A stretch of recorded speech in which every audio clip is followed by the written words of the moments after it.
Welcome to Tamil life style. நம்ம இன்றைக்கி என்ன பார்க்க போகிறோன்னா தட்டுவடை செட்டு பார்க்க போகிறோங்க. இப்போ தான் என் சேனலை ஃபஸ்ட் டைம் பார்க்குறீங்கன்னா சப்ஸ்கிரைப் பண்ணுங்கள், லைக் பண்ணுங்கள், ஷேர் பண்ணுங்கள், மறக்காமல் கமெண்ட் பண்ணுங்கள். தட்டுவடைக்கு க்ரீன் சட்னி பார்க்கலாங்க. புதினா தலை, இஞ்சி, 2 பச்சை மிளகா, அதே அளவு கொத்தமல்லி, உப்பு, அப்புறம் லெமன் ஜூஸ். மிக்சர் ஜாரில் இந்த இன்க்ரீடியண்ட் எல்லாம் ஆட் பண்ணிக்கலாங்க. புதினா ஒரு கைப்பிடி எடுத்திங்கன்னா அதே அளவுக்கு கொத்தமல்லி தலையை எடுத்துக்கோங்க. மிளகா 2 போட்டிருக்கேன், இஞ்சி போட்டிருக்கேங்க. அப்புறம் சால்ட் ஆட் பண்ணிவிட்டு நல்லா அரைச்சிக்கலாங்க. லெமன் ஜூஸ் ஆட் பண்ணிக்கலாங்க. இப்போ அரைச்சி பேஸ்ட்டாக எடுத்துக்கிறேன். கார சட்னிக்கு ஸ்டவ் ஆன் பண்ணிவிட்டு ஒரு கடாய் வச்சுக்கிறேங்க. அதில் ஆயில் விட்டுக்கலாம். நான் கொஞ்சமாக நறுக்கி வச்சுருக்கேன் வெங்காயம், அப்புறம் பூண்டு ஆட் பண்ணிக்கிறேங்க. நான் பெரிய வெங்காயம் தான் இதில் ஆட் பண்ணியிருக்கிறேன். பூண்டு 4 பல் ஆட் பண்ணிக்கிறேங்க. நல்லா வதக்கிக்கலாம்.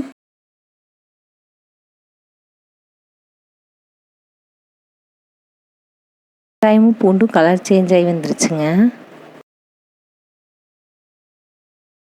தக்காளி 3 கட் பண்ணி ஆட் பண்ணிக்கிறேங்க.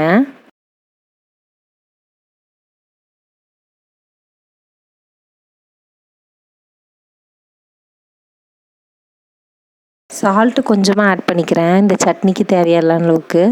நீங்கள் காரத்துக்கு காஞ்ச மிளகாய் ஆட் பண்ணிக்கலாங்க. என்கிட்ட காஷ்மீரி சில்லி பவுடர் இருந்தது, நான் கலருக்காக ஆட் பண்ணியிருக்கேன். அப்புறம் புளி ஊற வச்சுருந்ததை ஆட் பண்ணிக்கிறேன் இதுலேயே.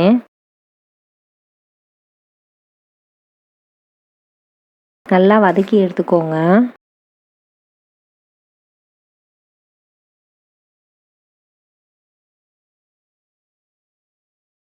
ஆற வச்சு கிரைண்ட் பண்ணி எடுத்துக்கிறேங்க. க்ரீன் சட்னியும் கார சட்னியும் ரெடி ஆயிடுச்சுங்க. நான் பீட்ரூட்டையும் கேரட்டையும் துருவி வச்சுருக்கேன். வெங்காயத்தை பொடி பொடியாக கட் பண்ணி வச்சுருக்கேன். லெமன் ஜூஸ் எடுத்துருக்கேங்க டேஸ்ட்டுக்கு. கேரட் பீட்ரூட் துருவலில் உப்பும் மிளகாத்தூளும் போட்டு நல்லா மிக்ஸ் பண்ணி வச்சுக்கோங்க. இப்போ பாருங்கள், தட்டுவடை செட்டு ஒரு பிளேட்டில் அடுக்கிட்டேன். அதில் வந்து க்ரீன் சட்னியை அப்ளை பண்ணிக்கிறேன்.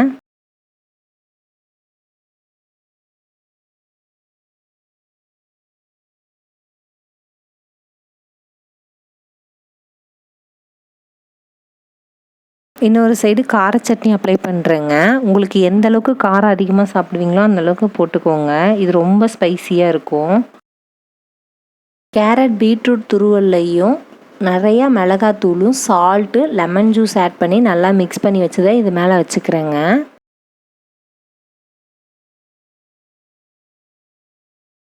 பொடி பொடியாக கட் பண்ணி வச்சுருக்கிற ஆனியனை பீட்ரூட் கேரட் துருவல் மேலே வச்சுக்கலாங்க. இதுக்கப்புறம் தட்டுவடை செட்டை க்ளோஸ் பண்ணிக்கலாம். நம்ம லெமன் ஜூஸ் வேணுன்னா மேலே விட்டுக்கலாம். நான் மிக்சர்லேயும் கொஞ்சம் ஆட் பண்ணியிருக்கேன். அப்புறம் இது மேலேயே லெமன் ஜூஸ் விடுறேன் டேஸ்ட்டுக்காக.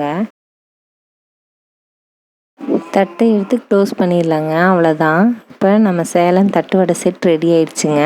செஞ்சு பார்த்துட்டு எப்படி இருக்குன்னு சொல்லுங்கள். உங்களுக்கு இந்த வீடியோ பிடிச்சிருந்தா லைக் பண்ணுங்கள், ஷேர் பண்ணுங்கள், சப்ஸ்கிரைப் பண்ணுங்கள், மறக்காமல் கமெண்ட் பண்ணுங்கள்.